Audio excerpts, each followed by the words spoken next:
शिक्षक मोरे सर यांचे आम्हा सर्व विद्यार्थ्यांकडून धन्यवाद व्यक्त करते। यानंतर नूतन माध्यमिक प्रशालेचे सहशिक्षक ढगे सर आपले मनोगत व्यक्त करतील।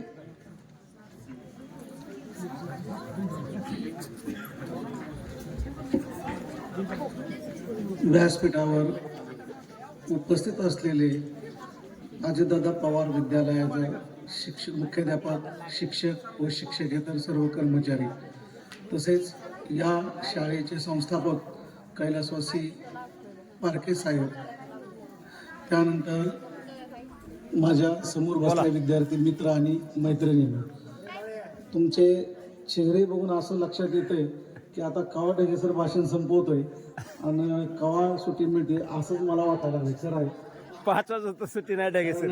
विद्यार्थ्यांचा बसायची सहनशक्ती असते 45 मिनिटाची। आम्ही काटाळलो नाही, तुम्ही किती काटाळा असाल याचा मी विचार करतोय।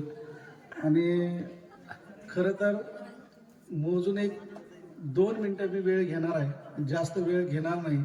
लय वेळ घेतला की जिथं जिथं चौकात मी दिसत तिथं तुम्ही मला शिवाय देणार, त्यापेक्षा 2 मिनिटाच्या पुढे मी काही जास्त बोलणार नाही। तसंच सुयश क्लासेसतर्फे त्यांचं नाव सांगायचं राहिल्यानंतर वर्षभर बोलणार। आपल्या शाळेला एक डिजिटल बोर्ड पण देण्यात आला आहे। 10वीच्या निरोप समारंभानिमित्त वसंत सर यांच्याकडून तुमच्या अजितदादा पवार विद्यालय आणि वडशिवनी विद्यालय या दोन्ही शाळेंना डिजिटल बोर्ड आजच सरांतर्फे देण्यात आलेला आहे। सरांचे मनापासून स्वागत करा। बघा, खरं पाहता केममध्ये पहिले मित्र माझे गोरखकाका पारखे, आणि त्यांच्यामुळेच मला या शाळेमध्ये यायचा योग आला आणि केममध्ये थांबण्याचा सुद्धा योग आला आहे। जे नूतन शाळेला जे पण नवीन योजना काय असेल, नवीन संधी, ते प्रयत्न असतो माझा, ते ह्या शाळेला बी यावी अशी माझी मनापासून इच्छा असते।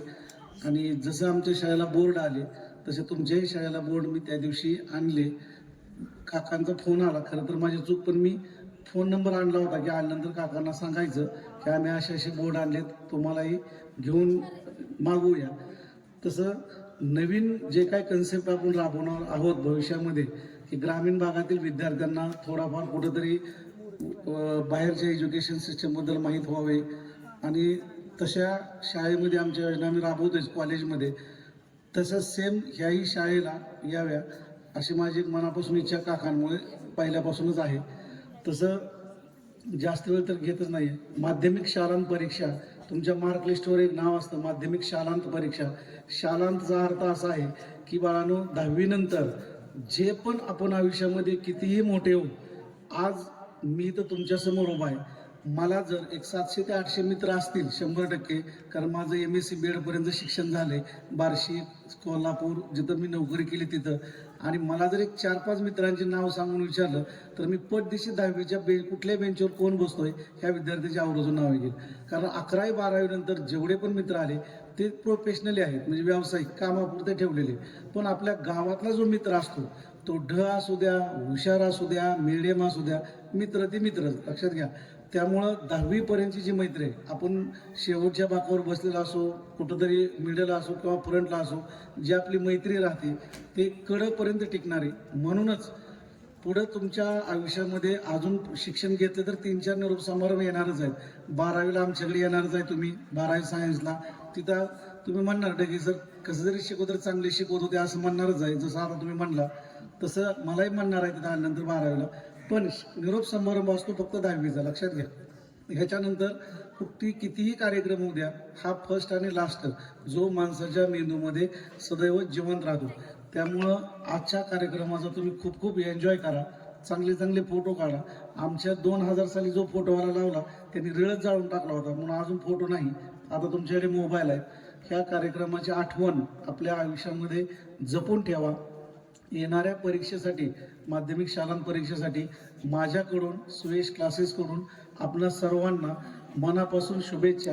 अभ्यास करा, चांगल्या मार्काने पास व्हा आणि नूतन उच्च माध्यमिकलाच ॲडमिशन घ्या।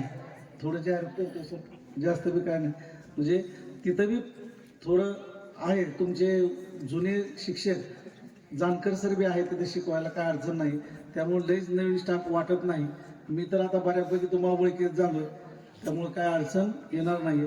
येणारी 10वीची परीक्षा चांगल्या मार्काने पास व्हा. गणित विषयाची तयारी चांगली करा, का तर तुमची मापन निघतात फक्त तेवढ्याच विषयात.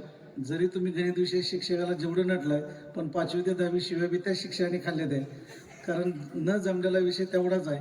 आणि अडाणी माणसाला पाड येत येतं, आपल्याला ती येत नाही तर त्यामुळे तिथं बी आब्रो आमचीच जाती. मी बी गणिताचाच आहे, त्यामुळे काय लई मोठी गोष्ट नाही. त्यामुळं गणित विषयाची तयारी करा. 11वी 12वी सायन्सला तिथं तुम्हाला चांगल्या, जर तुम्हाला मार्क चांगले असतील 10वीला तर तुम्हाला 100% तिथं आमच्या इथं ॲडमिशन मिळेल, का तर सेंट्रलाइज पद्धतीने ॲडमिशन प्रोसिजर आहे. जर तुम्हाला मार्क चांगले असतील तरच तिथं तुम्हाला नंबर लागू शकतो. पूर्वी गेल्या वर्षी म्हणजे त्याच्या अगोदरच्या वर्षी असं होतं, जायचं फॉर्म भरायचं आणि ॲडमिशन घ्यायचं. आता ती पद्धत बंद झाली आहे. तुम्हाला 10वी नंतर ऑनलाईन फॉर्म भरायचा आहे, तिथं तुम्हाला कॉलेजची नावं टाकायची. शक्यतो बाहेरच्या कॉलेजचा विचार करू नका.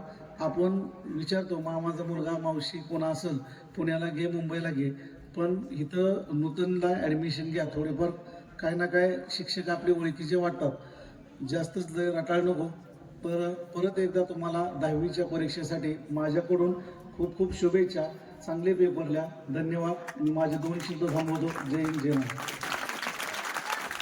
वर्ग शिक्षक माने सर आपले मनोगत व्यक्त करतील. सर 2 मिनिटं बोलले, मी 1 मिनिट मला गणताई माझं असे आदरणीय व्यासपीठ, कार्यक्रमाचे अध्यक्ष, प्रमुख पाहुणे, आपल्या प्रशालेचे मुख्याध्यापक, आपल्या अजितदादा पवार विद्यालयाचे स्टाफ, मी जसं मोरे सरांनी भाषण केलं किंवा डगे सरांनी भाषण केलं तसं भाषण मला काही जमत नाही. मी फक्त स्टेप वाईज गणित सोडवून देतोय, तुम्हाला सगळ्याला माहिती आहे. पण तरी सुद्धा माझे एक शाळेच्या वतीनं कर्तव्य आहे, तुम्हाला किमान या येणाऱ्या परीक्षेसाठी हार्दिक शुभेच्छा देण्यासाठी मी इथं उभा आहे. तुम्ही येणाऱ्या बोर्डाच्या परीक्षेमध्ये उत्तम गुण मिळवून किंवा चांगले मार्क्स मिळवून जर विज्ञान शाखेला जायचं असेल तुम्हाला, तर आवर्जून तुम्ही डगे सरांच्या कॉलेजला जावा, ही माझी तुम्हाला आव्हान आहे किंवा विनंती आहे. ज्याला सायन्स मला गणित जमणारच नाही, ज्यांनी माझ्याबरोबर आतापर्यंत कधी जमून घेतलंच नाही, त्यांनी उत्तरेश्वरला जायला हरकत नाही. म्हणजे कला शाखेकडे जायला काय हरकत नाही. पण आहे गणित जमण्यापैकी बऱ्यापैकी पोरं आहेत सर. मी जाहीरपणे सांगू शकतो, यातली 50% पोरं तरी सर तुमच्याकडे येतील. डगे सर ठीक आहे. आणि एवढं नाही डगे सर, आमचे एक विद्यार्थीने मला 100% आशा आहे बरं का, 1 मार्क सुद्धा गणिताला जाऊ देईल असं मला वाटत नाही यावर्षी. शिवानी वाघे अपेक्षा ठेवायला हरकत नाही आणि ती मिळवणार आहे. आणि त्याचबरोबर तुम्ही सगळेजण जवळजवळ 36 विद्यार्थ्यांनी फॉर्म भरलाय. सगळेच्या सगळेजण सगळ्या विषयात चांगले मार्क्स मिळवून पास होणार, त्याशिवाय आमच्या शाळेचे नाव होणार नाही. तुमचा तर फायदाच आहे, पण आमचंही नाव होईल. अशा तुम्हाला या व्यासपीठावरती शुभेच्छा देतो. आणि खास करून आवर्जून आपल्या 10वीच्या वर्गासाठी फलकलेखन करायला जो काचेचा बोर्ड असतो, जो ग्लास बोर्ड ज्याला म्हणतो आपण, फायबरचा, अशा प्रकारचा बोर्ड तुम्ही कदाचित बघितलेला सुद्धा नसेल. तो बोर्ड किंवा तो फाळ कसा असतो, त्या फाळ्यावरती खडून लिहिलं जात नाही, त्या फळ्यावरती बहुतेक मार्कर पेनच वापरावा लागत असेल.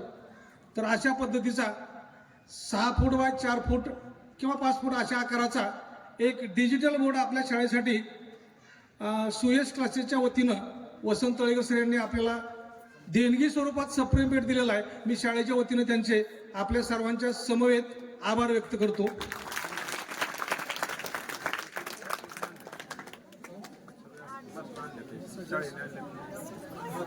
आणि त्याचबरोबर ही सप्रेम भेट स्वरूपात एक बोर्ड मिळाला 10वीच्या वर्गासाठी. पण बाकीच्या वर्गाने काय केलंय हा विचार करून आपल्या संस्थेचे संचालक काका गोरकाका पारखे सर यांनी त्याबरोबर इतर 5 बोर्ड तेवढ्याच साईजची खरेदी केलेले आहेत.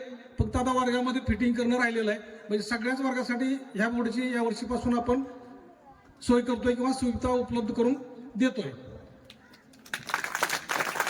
आणि त्याचबरोबर ही जी आता यावर्षीची बॅच आहे, जी माझ्यासमोर बसलेली आहे, ज्यांनी आज हा कार्यक्रम घेतला किंवा ज्यांना आपण सगळेजण निरोप देतोय, या सर्वांनी या वर्गाच्या वतीनं माझा विचार घेऊन आपल्या शाळेसाठी शाळेची गरज ओळखून एक 6x4 फुटामध्ये अशा आकाराचं लोखंडी कपाट शाळेला सप्रेम भेट दिलेलं आहे. कदाचित तुम्हाला तिथून दिसत असेल हे कपाट मी स्टेजवरती मांडलेलं आहे.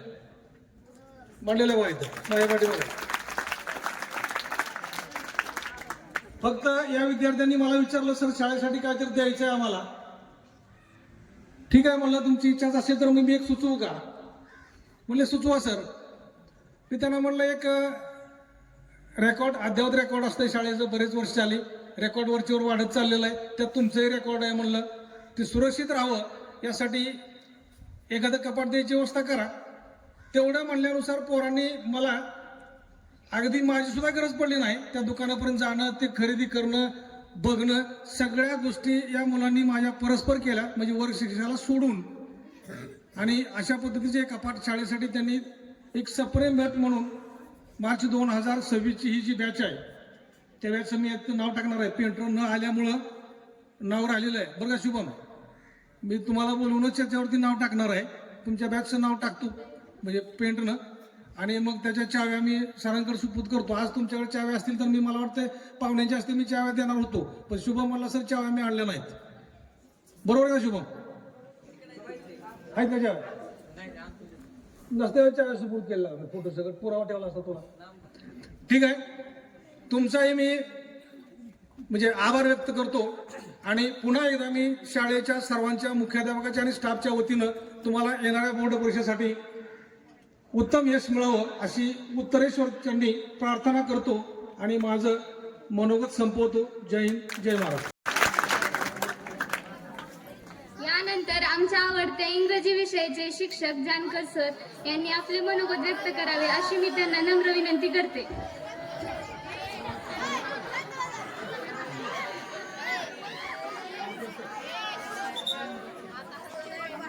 आता बोला. काळ्या वाजा सर बंद करतात लवकर. टेन्शनच देत होता. शेवटी वाटलं होतं सटक लागायची, पण बरं ठीक आहे, असू द्या.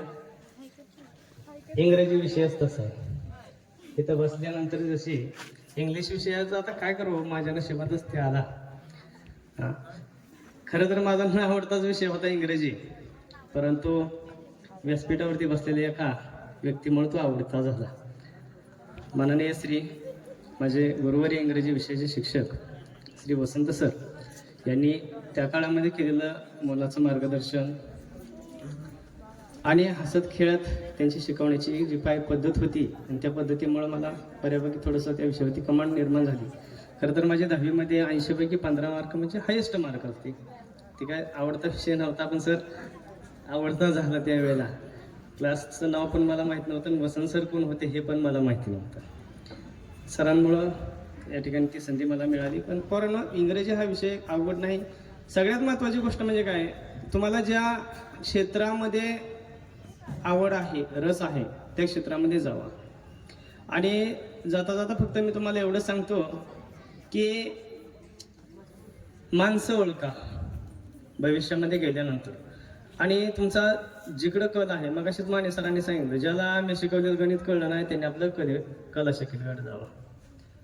आणि ज्याला गणित बऱ्याच चांगल्यापैकी जमतं त्यांनी आपल्या ढगे सरांकडे माझ्याकडे या, असं ढगे सरांनी सांगितलं. तुमचा ज्या ठिकाणी कल आहे त्या ठिकाणी चाला. आणि तुमच्या क्षेत्रामध्ये उतरल्यानंतर त्या क्षेत्रातले ज्यांनी यशस्वी कामगिरी केलेली आहे आपल्या क्षेत्रात, त्या माणसाच्या संपर्कामध्ये राहा. भविष्यामध्ये उज्ज्वल यश तुम्हाला संपादन होऊन इथून पुढचा जो अभ्यासक्रम आहे, वेळापत्रक व्यवस्थित सब्जेक्ट वाईज निर्माण करा, वेळच्या वेळेला अभ्यास करा. आणि सगळ्यात महत्त्वाची गोष्ट म्हणजे माझ्यावरचा थोडा राग सोडा. कारण मी त्या दिवशी क्लासचा एंड करत असताना बऱ्याच विद्यार्थ्यांनी मला सांगितलं की सर, मी म्हटलं पोरांनो तुमचं मनोगत मला सांगा, माझ्यातले गुण आणि दोष. गुण बऱ्याच पोरांनी सांगितले, पण दोष सांगायला तयार होत नसायचे. कारण माझ्यावरचा रोष हा सगळ्यात मोठा दोष होता. बऱ्याच पोरांनी नंतर धाडच करून सांगितलं, सर तुम्ही जास्त आम्हाला जरा बोलत जाऊ नका. मला खरं सांगू का, जास्त बोलल्यावरच खरं तर फायदा होतो. वसंत सर सुद्धा आम्हाला बरंच काय बोलत होते त्या काळामध्ये. आम्हाला बी असं सरांचा राग येत होता, परंतु बोलल्याशिवाय पोरांना काय होत नसतं. कुठले कम्युनिकेशन स्किल हे जास्त प्रॅक्टिसनुसारच होत असतं. मी काय जास्त वेळ घेत नाही. सरांनी 2 मिनिटाचा वेळ दिलेला आहे. पुढच्या भविष्यातील वाटचालीसाठी माझ्यातर्फे, आपल्या शाळेतर्फे तुम्हाला मनापासून पुढच्या शुभेच्छा. आणि या ठिकाणी माझं 2 शब्द संपवतो. जय हिंद.